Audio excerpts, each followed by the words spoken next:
Good afternoon, Debbie, and welcome to Blue Diamond this afternoon.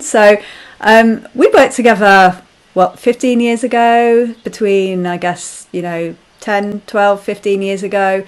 And I know that before that and since that, you've been involved in a number of different senior leadership and senior management roles. So you've probably experienced that firsthand, but you've probably also worked with some great leaders along that time. What are you doing today? Tell us about your role. Right. Well, we met, yes, when I was in Europe as with MasterCard, and my last role there was CFO for the region. So after that, I left and went to New York with MasterCard, where I led the internal audit function for 3 years, and then the financial planning function for 3 years. And then my last role there was CFO for MasterCard's international business. So that was everything but North America, essentially, and it was great. And then I took a very difficult decision to leave a great company and move back to Arizona, where I grew up, to be closer to family. And I took a role as CFO for a small not-for-profit organization called the Institute for Supply Management. And we are a professional association for people who are in the supply management profession and supply chain, which of course in this current time period is critical. So it's thrilling to work for an organization that is supporting society and the professionals that want to learn and develop their skills in that profession. Mm-hmm. Sounds great. Sounds really interesting and probably very pertinent at this point in time with so much change going on in the world. It's very exciting. Yeah. I love my role. Of course, I lead the finance function as CFO, but I also have the IT organization and the human resources, as well as our customer care center. So I'm leading all of the support functions in the organization, because of course small organizations normally broader roles of responsibility, and I'm loving it. I'm learning lots of new things, and it's very exciting. That's great. So you have a lot of interaction with some business leaders, and you probably have done throughout your career. So what does great leadership look like to you? Well, that's a great question. I guess there's kind of a textbook answer, and then I think my reflections are really looking at the people that I have worked with and for, both the good and the bad, right? And early in my career, I remember thinking, for some that's the kind of leader I want to be, and for some that's the kind of leader I really don't want to be. So I think there's learning on both ends. But a few things come to mind, what makes a great leader to me. The first one is certainly authenticity. I think knowing oneself, strengths and shortcomings is very helpful, to have people around you that complement your skill set and where you feel comfortable with that. And just authenticity in terms of behaviors and really doing what you say. I think people in an organization get very confused when we say one thing and do another. And I definitely enjoy being in an organization and try to emulate that for myself, that we do what we say. Second, I think having an innate care for people is really important. I do myself really care about the people that work in the organization and work on my team, and so that comes for me very naturally, and I think people sense that I care about their development and their success and the team very much, and I appreciate that as well in the leaders that I've seen, and I think that compassion really comes across in terms of great leadership. I also think communication's really important, that clarity of thought. As a leader, it's really important to help the organization understand where we're going, and even when there are issues, really having that clear thinking and ability to also communicate that out to others is really important. And that also comes with listening, that communication. But really, I think being able to communicate vision and intentions and the big picture, decisions and the context of decisions is really, really important. And then I also think that really having a learning mindset, being open to change, being open to other people's inputs. I mean, we hire hopefully smart, great people. We should listen to the people around us and, not have to have all of the answers. So I think a great leader really listens to others and is open-minded. I think people don't enjoy, or at least I don't, working around people who have all the answers, because then we don't feel like we're making an impact with our experiences and the way we think. And that collaboration doesn't exist when there is a lack of open-mindedness. I think that's really important. And then, of course, it maybe goes without saying, but I'll say it anyway. I think it takes courage to be a great leader. The risk of being vulnerable and making mistakes, and the responsibility of it takes courage, sometimes difficult conversations, as well as some optimism. I'm reflecting on a few great leaders that I've worked for, and one of their wonderful traits were taking a huge challenge, something that felt even maybe devastating to the organization, and really turning that around as an opportunity in a positive way to look at things. I was definitely respected that skill. I think is super important. And then just again, back to the no hypocrisy. I personally don't like to work for organizations that are full of hypocrisy. I like to really that back to the first point of that authenticity and doing what we say. So. Wow, that sounds like a whole patchwork quilt then of different traits that actually feed in and contribute to great leadership. So I love that, and I was seeing the colour as you were kind of talking about these different aspects. One of the things that you mentioned, good idea, actually. The patchwork. Let's make a quilt. Yeah. So one of the things you said about was self-awareness, and I think this is so important as individuals that we have this. And that kind of takes me to the topic of self-leadership. So what do you interpret by this term, and how do you practice self-leadership? Yeah. Well, I think self-leadership is really very similar to leadership, just over oneself instead of others. And I think the principles of great self-leadership really apply almost in the same way, right? Knowing oneself and being authentic to oneself, being open-minded, a learning mindset, and very adaptable to change. I think for me, self-leadership is about really being willing to try new things and take risks. I was very fortunate in my career. I had a lot of opportunities that came to me, whether it was to work internationally the first time at a very young age in a role that I hadn't done before, and just taking those risks of trying new things, I think is one of the ways that I would practice my own self-leadership and just thinking differently. I think what can happen is people tend to potentially use a solution that worked before for a new problem. And I think we have to always be thinking about what's the problem now and creative about how to solve that problem at this point in time. Mm-hmm. So those are the things that come to mind for me. Great. All the other things really apply, right? All of the stuff we talked about with great leadership. Yeah. No, that's great. So when you're thinking about the staff that are in your organisation, what signs of leadership do you look for in your own staff? And whether that's just in terms of helping them to set themselves up for success or to get them in the right position for promotion or different opportunities? Yeah, that's a great question.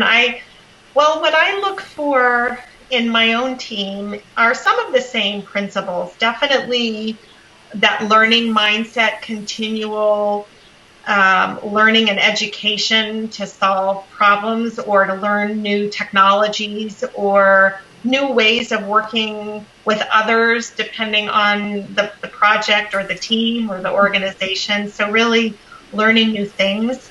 I definitely think that being optimistic and looking for ways to make things successful is really important. In my team, I say it's not okay to blame others if something doesn't go right. It's our job to make sure things go right and see things ahead of time and what is potentially missing or what needs to be done to be successful and really help others be successful. So it's that a bit of the can-do attitude and leaning in on what will make me, what will make the team, what will make the organization successful. Mm-hmm. I also think that having good listening skills and respect for others and really listening to others' inputs is an important trait as people grow in the organization and also become leaders. And I would add to that too, I do appreciate in the organization a broad set of skills and experiences. So even if it's outside of work, doing more than one thing, trying new roles or even new experiences within the organization, I think that variety helps us think and make links to things that we wouldn't otherwise. And it could be hobbies or even different professions, changing professions, I think is very courageous. Different parts within the organization. I think that broad set of experiences really brings that diverse thinking. And so I look for that from my team, and perhaps the signs of servant leadership. I think those that are willing to help others and support others, even if it's not for their kind of direct success or if it's not visible, but those people that are willing to support others and help them learn and help them be successful become really good leaders. I'm a big believer in that servant leadership thinking, and I look for signs of that. Mm-hmm. Yeah. Great. So another patchwork, I guess, of different traits. Yeah. Yeah. We cool. Can keep sewing. We can. Yeah. So obviously the world has changed, like we've, could never have imagined over the last couple of months. And yet we're probably still going to be experiencing with some more change in the coming times. So what changes, particularly in terms of working practices, do you anticipate in the next 12 months and beyond? Yeah, well, certainly all of the changes haven't yet revealed themselves. We're, I think, still in the middle of a lot of change, and the chapters of the book are still to be read. But I think there are some things that have become very clear already. One obvious one is the remote work situation. I think people, in some ways, some people feared the remote work even as a leader, managing an organization. Mm-hmm. Or I think people may have tended to behave out of sight, out of mind, because it was a few people in the office, and we just by habit tended to go to the people that were in the office, because in the old days, if you weren't in the office, you were on vacation or you were out of office for whatever reason. And so we got used to calling on other people who were in the office. And I think now that everyone is working, or nearly everyone had to work remote at the same time, some of those myths of remote working will have been squashed. And I think we'll find that it's more common and more accepted and more productive for people to work remotely. So that's for sure a clear change. And then there's many behaviors around that become different. How we lead, how we communicate, how we interact finding time for casual conversations, maybe not focused on the task at hand, but just building the team and building trust and getting to know the human behind the work. I think that remote working to the scale that we've done it will definitely change the future.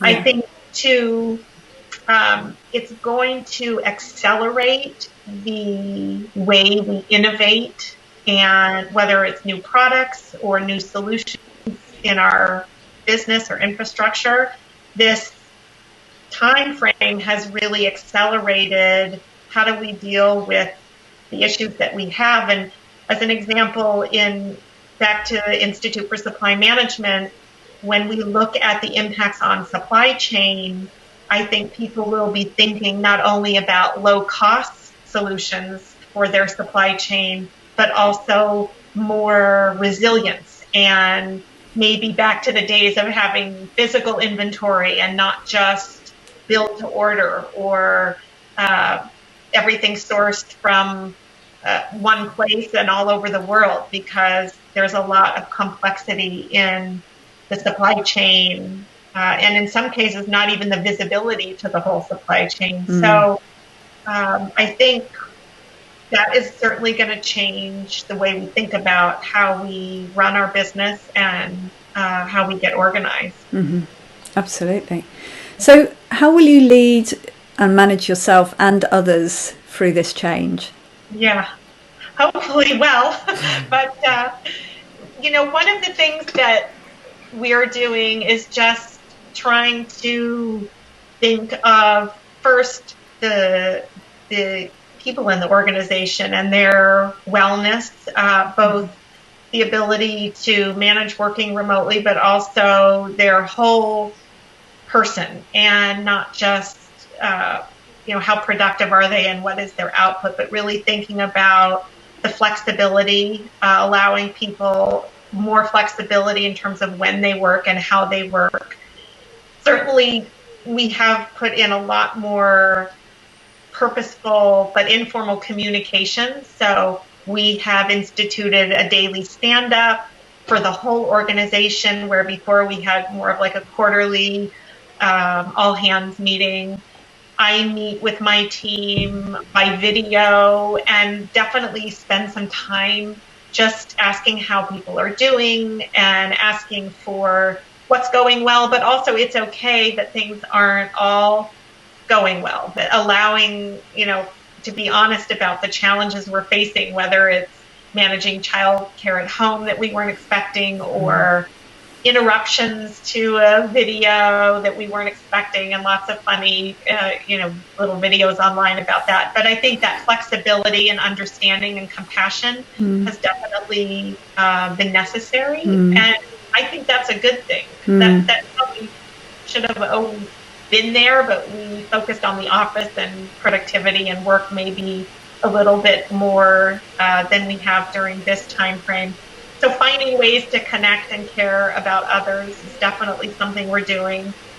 I do think also the investments in innovation are important. I know many organizations, are really struggling with just surviving this time frame, but to the extent that it's possible, the innovation in the way we work and products we serve to our customers, or just thinking about investing for the long term, not just surviving the short term. And that's a big challenge for right now, right? Is that balance between the short term and the long term. But that was always there. It just looks a little different right now.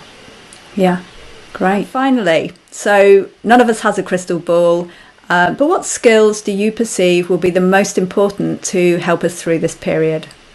Right. Well, I definitely think the first one is resilience. I think we have a lot of challenges right now and additional stresses, whether it's concerns over health and well-being for ourselves and our loved ones, or the ability to work remotely, and all of the change that we're facing creates stress. And I think being able to just survive through it and be resilient is probably one of the most important And I think doing that is just taking it kind of really, truly one day at a time, one step at a time. And we don't know what's going to happen in a week or a month or months from now, potentially, but we maybe don't need to know either. We just deal with what we have to do right here, right now, and that helps us be resilient.